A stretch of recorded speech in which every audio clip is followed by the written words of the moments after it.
So in today's episode, we are going to be talking about intelligence. And intelligence has long been the framing when we talk about, obviously, artificial intelligence and its combination with human intelligence. But we're going to question whether intelligence is actually the right framing for this conversation. This is such an important conversation to have because this is what everyone is talking about. Yep. And the only difference is that I think we're going to put a very different lens on this. As we do.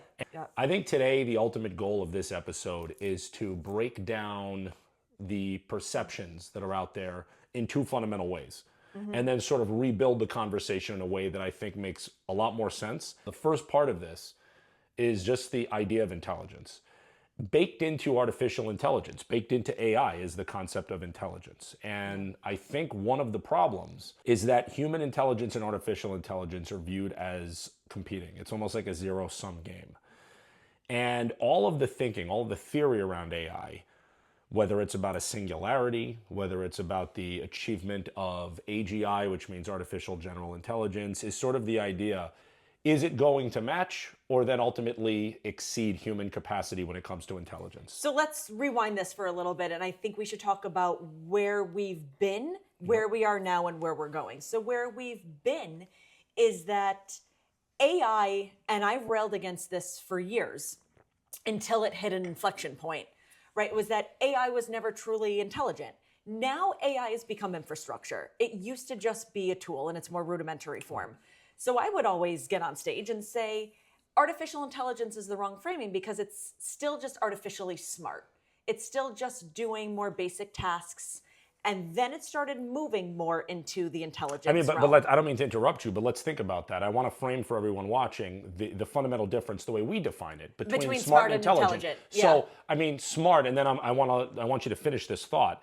Smart in our world is just the idea that you can kind of learn something and then reproduce it competently. So it's no different than memorizing something and then being able to spit those facts out later if you're a kid.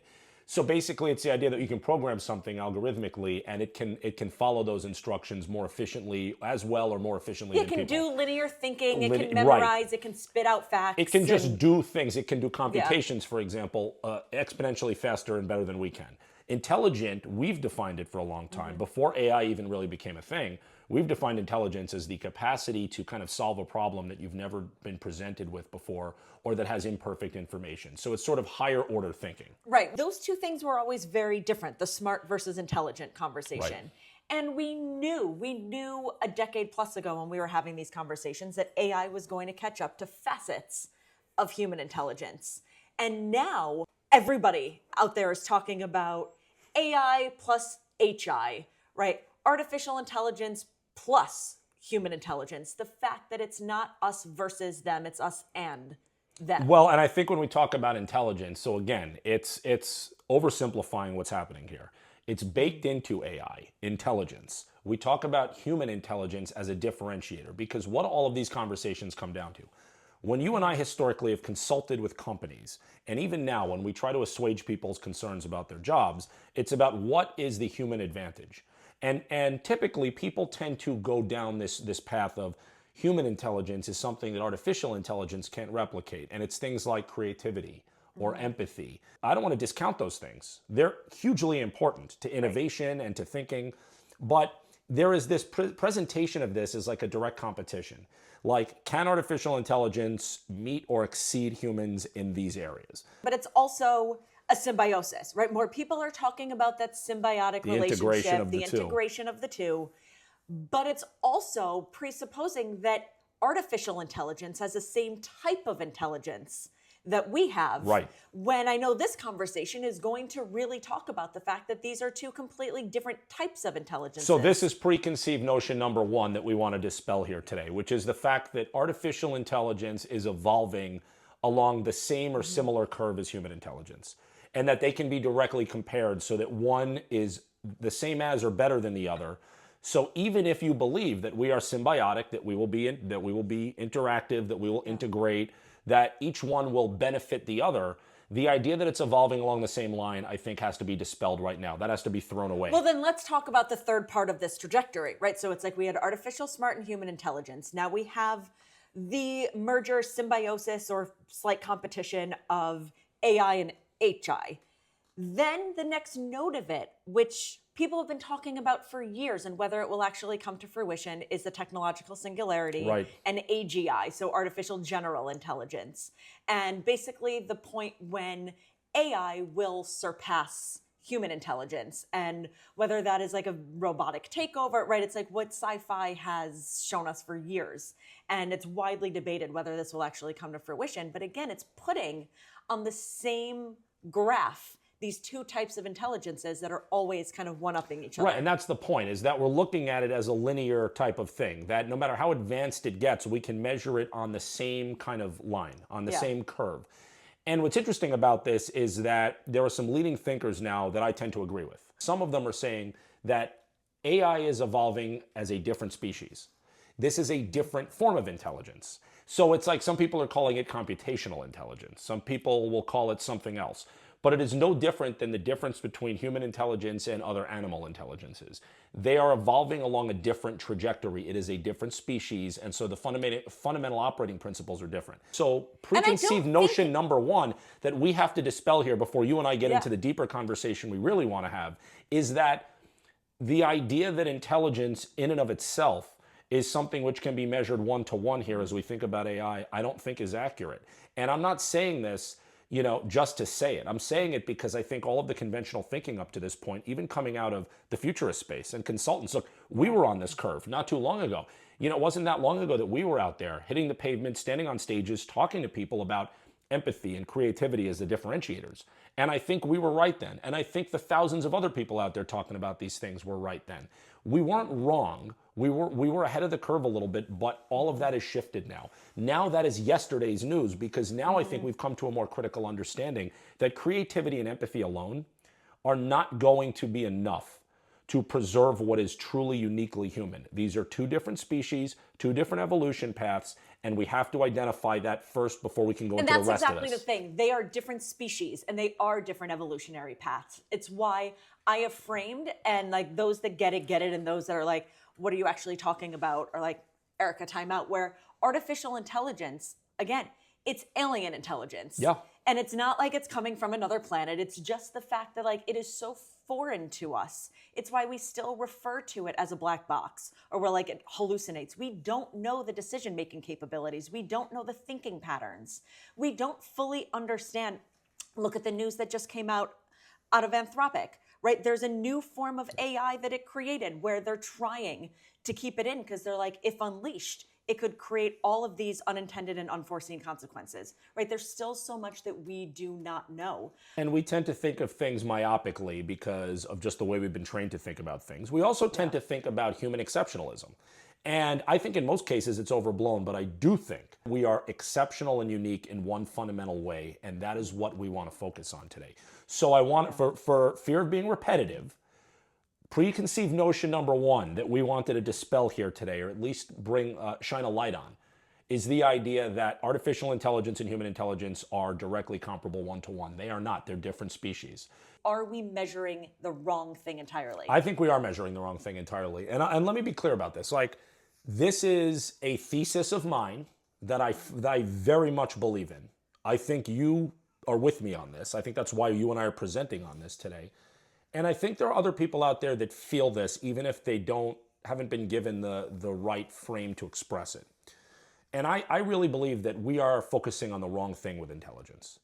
It's important, yes, but if we want to talk about what the human advantage is, what truly makes us unique in a world where we're creating other species, digital, artificial, technological species to compete with us or overtake us, it's not intelligence, it's what I would say is consciousness. And I think that we have to have this conversation in a way that is not spiritual.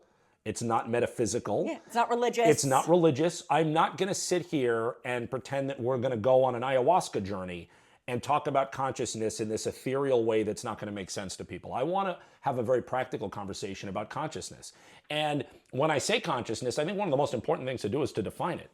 Now, I don't have the dictionary definition in front of me, but I think that the accepted definition of consciousness is a combination, an integration of wakefulness, which is kind of the light is on. And that applies to any living thing. So, I mean, that could be an ant. That could be a dolphin. It could be a rabbit. It could be a tree. The light is on, there is life, there is existence. And then there is the second component, which is awareness. I think this is a special kind of awareness that leads to consciousness the way we're talking about it here. A deer could be aware. A deer has heightened senses. A lot of animals have better sensory integration than we do. They're aware of their surroundings in a primal way. They can respond biologically and instinctively. But I'm talking about awareness that hits the kind of cognitive muscle, an intellectual awareness. And that one exists, that one can question one's own existence and try to figure out, why am I here? What put me here? How do I exist amongst all these other things? And what makes me unique from all, not just all other things, but all others within my own ecosystem or species? That to me is consciousness. But I'm not sure we have been able to prove consciousness, defined that way, among anything else other than humans. The ability to basically wake up and say, I'm a human. What made me? Why am I here? What's my purpose? How am I different from all other humans? What do I want to achieve with my life? I don't think other living creatures that we're aware of ask this question. We just came back from a 2-week vacation to Italy with our family. I had a great conversation with your dad. So my father-in-law is a highly intellectual guy, and we may not all see eye to eye on all these issues, but we love talking about them. And I brought up this issue of consciousness, and he's like, well, what is consciousness? You could argue that a rock is conscious, that a tree is conscious. And I'm like, well, based on this definition, I don't think a rock is conscious. You can argue if a tree is conscious, but I don't think anything has the same kind of consciousness that a human does. Well, we're talking about a couple of different things here. There's the energy conversation, that everything is energy, and Right. that is very true. But for our purposes in this conversation, it's taking us, because you know how I love these spectrums, right, from just AI into the AI plus HI, into the pillar that is so critical for our own evolution, which is the A plus I. Yeah. And what you're talking about with consciousness here really underpins everything with agency and identity. And it gets to the heart of the one skill we say is going to define almost every aspect of the future, which is the art of questioning. And it's questioning our own existence. It's questioning our purpose. It's questioning meaning. It's questioning the technology. It's being aware enough to question the usage of our technology. It's questioning our own sense of agency. Are we in a kind of state of cognitive surrender where we are deferring our thinking to AI, being aware enough to know that we're not flexing those thinking muscles? And that really is the core differentiator, because when we think about imagination, intuition, ingenuity, identity, even human authenticity, wonder, play, the laundry list goes on and on. These are all things that are wrapped up in not the intelligence piece at all. And we hear so many people talking about, oh, we need to level up by like really tapping into our sense of wonder and asking questions. That's true. Yeah. But that is our consciousness at play, and the embodiment of that consciousness. The fact that so much of this revolution will require us to really pause and say, what makes me me? Who am I when I am extricated from my job? And really digging into those deeper existential questions. That's not, what's the deeper meaning of life, but it's, what role do I play in this ecosystem, and what matters? What matters to me? And this is all consciousness. So when you Yes. think about human constructs or words that we put to things like innovation, I don't think that innovation comes about just because we happen to be more intelligent and our brain allows us to innovate.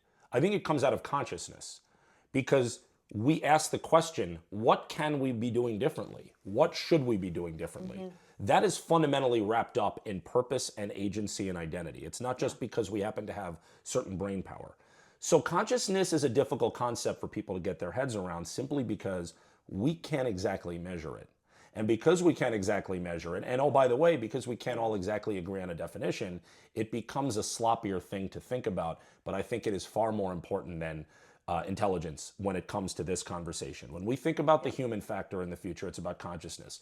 You and I are nerds. You and I also both took psychology when we were in college. We have a little bit of that psychology background. We've talked about different psychological concepts in previous episodes. Maslow's hierarchy of needs, Abraham Maslow, and there is this pyramid of needs. Like the most basic needs have to be met before anything else happens, and that's tissue needs, like food, be I have comfortable very and strong sleep. tissue needs. All humans do, whether they realize it or not, but yours are always front and center. I mean, man, if you don't sleep, if you don't eat, look out. She turns into I get Medusa. super hangry. She turns into Medusa. That was before. This was way before hangry was even invented. Why do you think I always have water and coffee in front of me? Thankfully. There are those tissue needs that have to be met, and then there are these different layers of things that are more about structure and humanity and existence.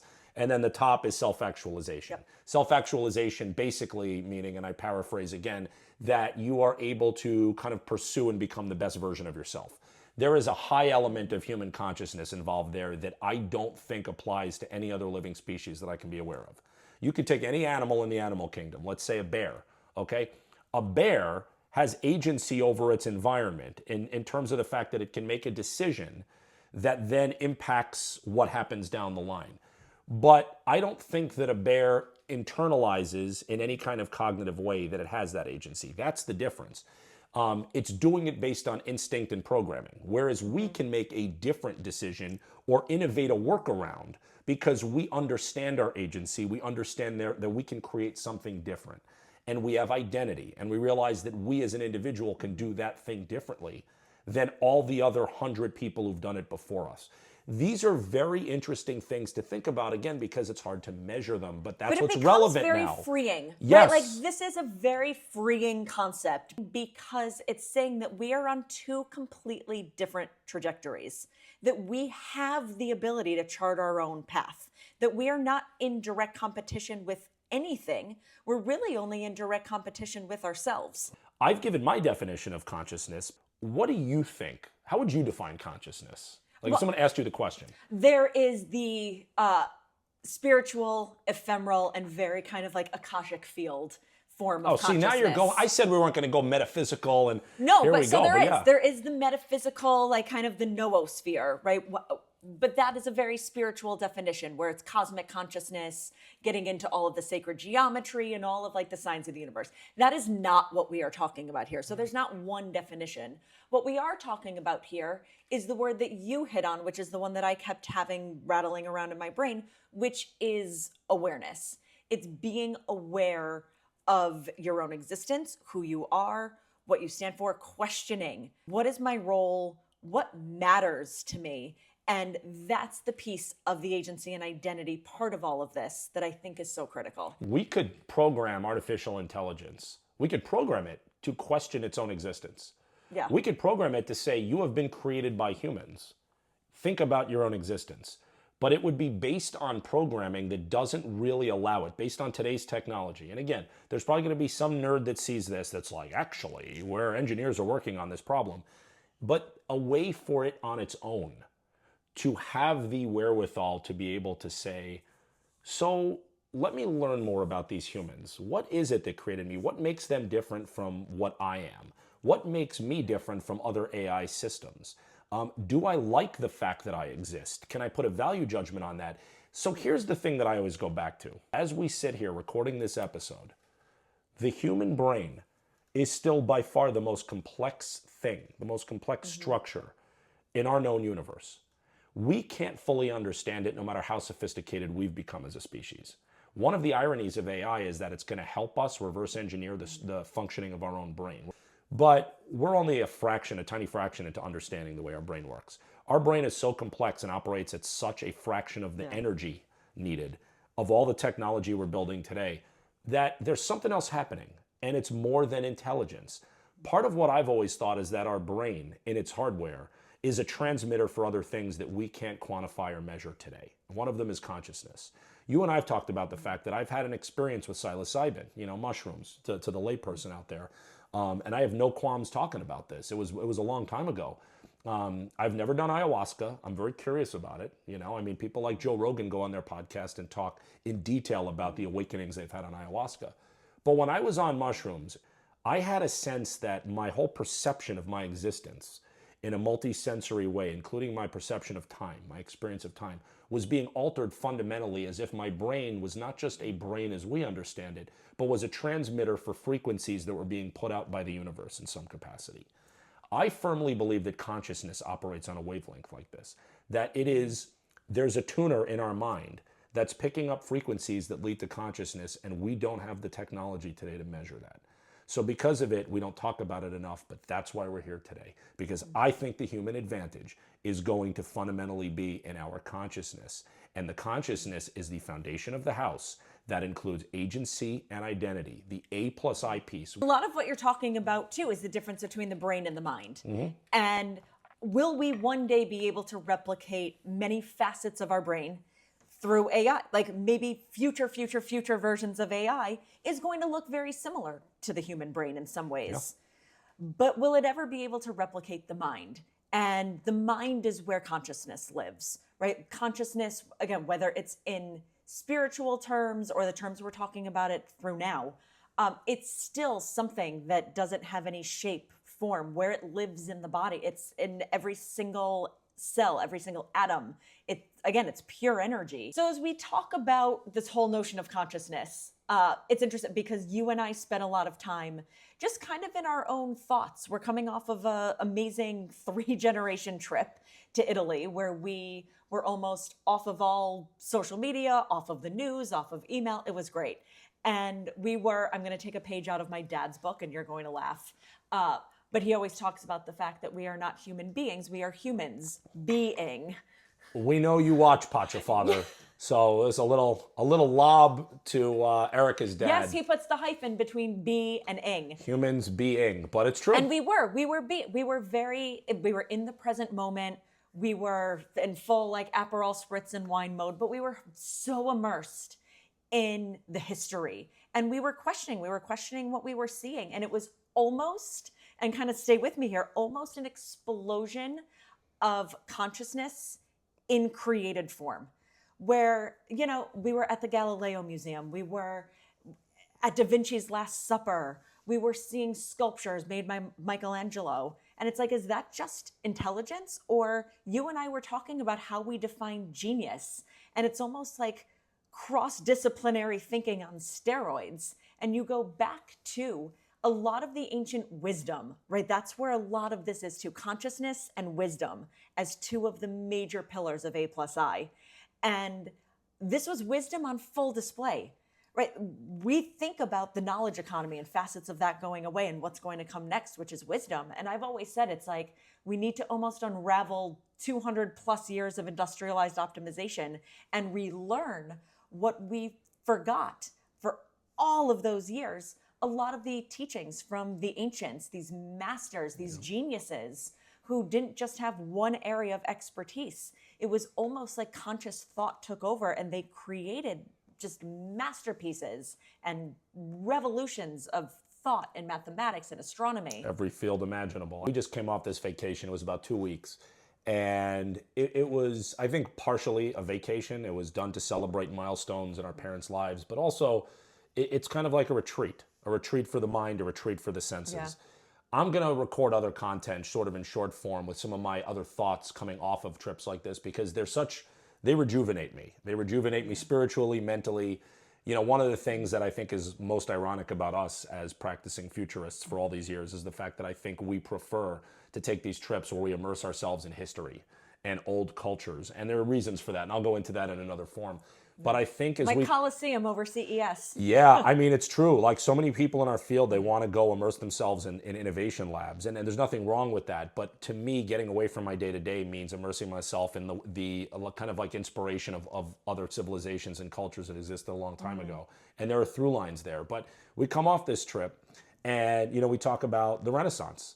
The Renaissance period, I studied this in history a long time ago. I think it was accepted to have occurred somewhere between the 13 or 1400s and like the 1600s. But Florence, Italy, where we just were, was the seat, the birthplace of the Renaissance. And there have been different stages in modern human history where this kind of explosion of thought has happened. We had the Enlightenment. You obviously had everything that came out of ancient Greece. And so Florence, it's like it was a fairly small city. Bigger in relative terms back then. It's still a small city today. Why did all of this happen in a place like that? Part of it is that this kind of consciousness exists everywhere. But in order for it to be maximized, certain conditions have to be met. And in some Consciousness cases, believe it or maxing? not, you want to talk about capitalism, consciousness maxing. How do we consciousness max? We just coined a term. Listen, we're going to go trademark that. No one touch consciousness maxing. For all you Gen Zs out there that would talk. Yeah, you guys are busy looks maxing. Yeah, We're you gonna smell max and looks max. We're going to consciousness max. I was just reading about sleep maxing. I've talked about friction maxing. I mean, there's all maxing everything. We're going to consciousness max because we like to travel max. So I think that the conditions have to be met. And in the case of Florence, which is sort of the case of Silicon Valley, you can think about this in contemporary terms. Money or investment of resources in people's sort of creativity and genius is a necessary condition. Creating an operating environment where this can flourish. Being supportive of it and not penalizing it. There have been plenty of times in history where people have had elevated levels of consciousness that might have led to discovery and innovation and exploration, and it was suppressed by other powers that be, whether it was political, religious. So in Florence, you had investment by the Medicis and others who basically were like, let's create a fertile environment for this type of thing. The reason why you and I say it's less intelligence than it is consciousness is because when you think about genius, okay, genius is hard to quantify. What are you laughing at? Sorry. What the hell happened? Sorry. What are you doing? Why are you holding your nose? I was just thinking of what about Bob? Your Oh. death therapy cured me. You genius. Your Sorry. death therapy cured me, you genius. Sorry, you can cut all of this. I'm not cutting any of this. In fact, this is going in. She was just laughing at me. She puts her finger on her nose when she laughs, like she's holding back a sneeze. And she then goes and quotes What About Bob, one of our favorite movies. Some of you watching this have never seen it. No, it's not getting cut. 1991, What About Bob, with Bill Murray and Richard Dreyfuss, one of the best comedies ever made. And when I was in college, I took film courses, and I actually did a paper on What About Bob, and I got an A. And I did too. What a hack. It's because you stole all my papers. No, I didn't steal your paper. You were 3 years behind me, and I gave you all my work. No, Let's be I honest also here. decided to Statute do What of About limitation. Bob. She No, cheated I in also college. picked What About Bob. I did Okay. not. I did. Well, I kind of All right. did. So we get back to the topic at hand. There are, we digress. There are so many people who've been geniuses in different facets of creativity, exploration, human pursuit.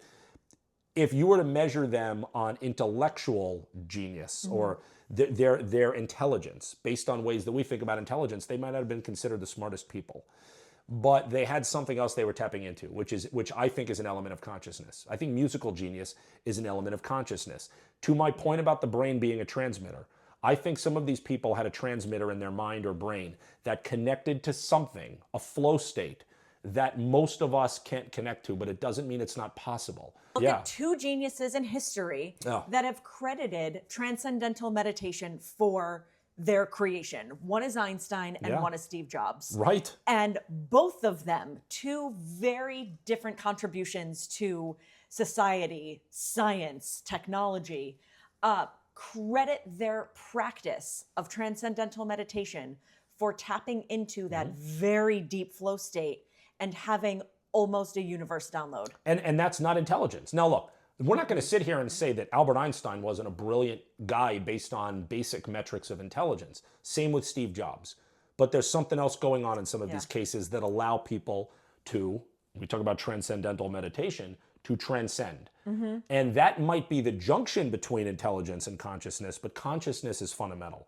So this trip to Italy, I think, was really illuminating for us because, again, we're at the seat of the Renaissance. Our sun, one of the things that's most gratifying to us. We can only think about these things when we were not in full pasta coma. No, and like Barolo that's my coma. transcendental meditation. Carbs. Stuffing my face with carbonara, drinking a couple of bottles of Barolo, maybe having some gelato, and then, la dolce vita. It's really that simple. I think one of the things you and I find most rewarding is our son's experience on these trips. And the fact that at 8, we've taught him to think about certain things in certain ways, but a lot of it is inherent to who he is.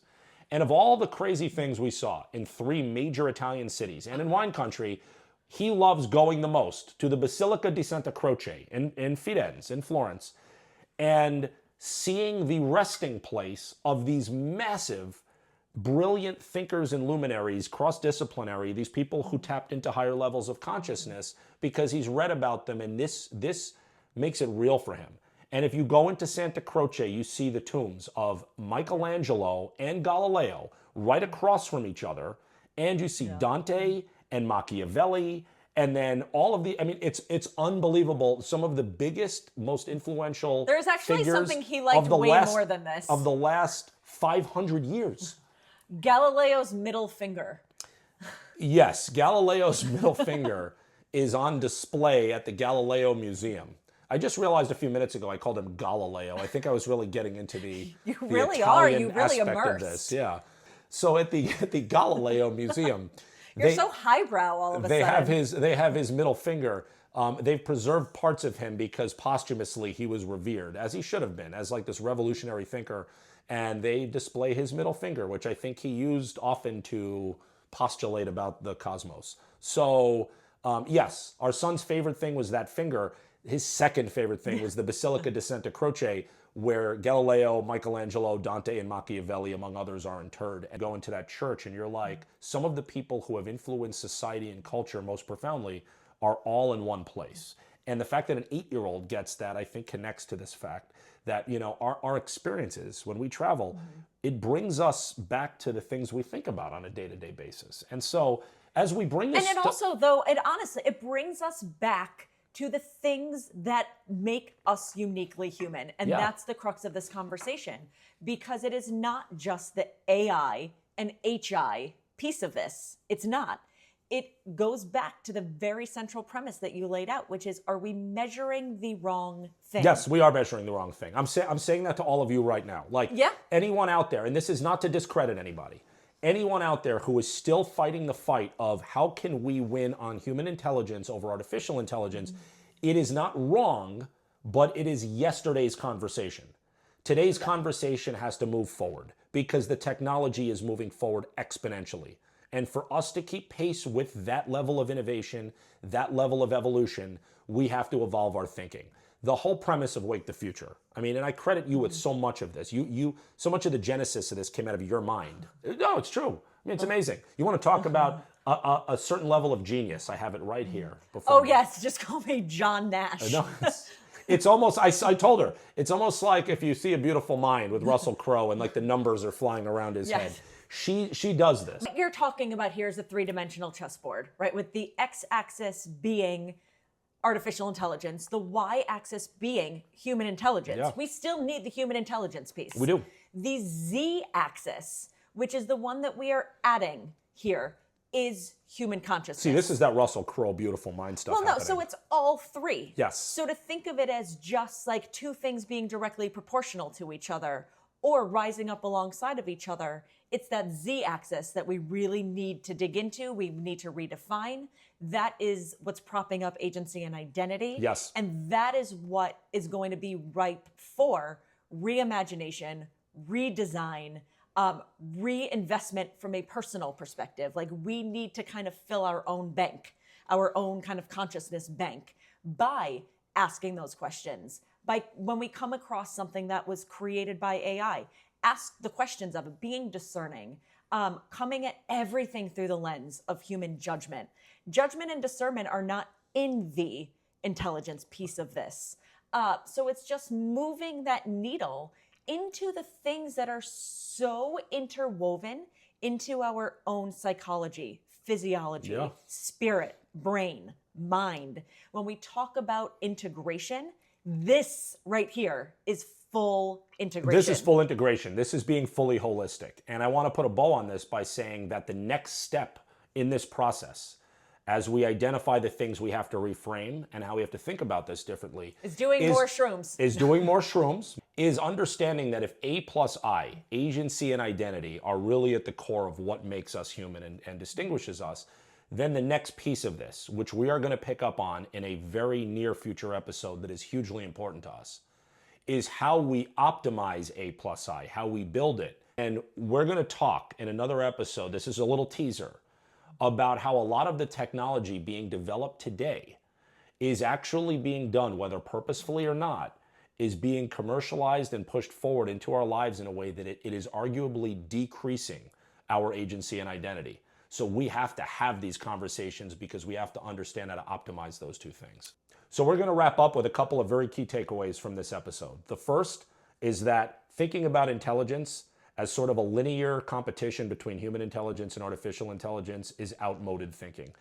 Artificial intelligence represents an entirely different species. We could call it computational intelligence, but we have to understand that these two types of intelligences are not directly measurable against each other. So instead of measuring based on just human intelligence, the key component here is human consciousness. And a key component of consciousness is awareness. And once we move beyond awareness, we understand that two fundamental components of consciousness, which we're going to talk about so much in the future, are A plus I, agency and identity, the real differentiating human factors. So thank you again for joining today's episode of Wake the Future. Make sure to like, follow, and subscribe for more, and we'll see you next Tuesday at 10 a.m.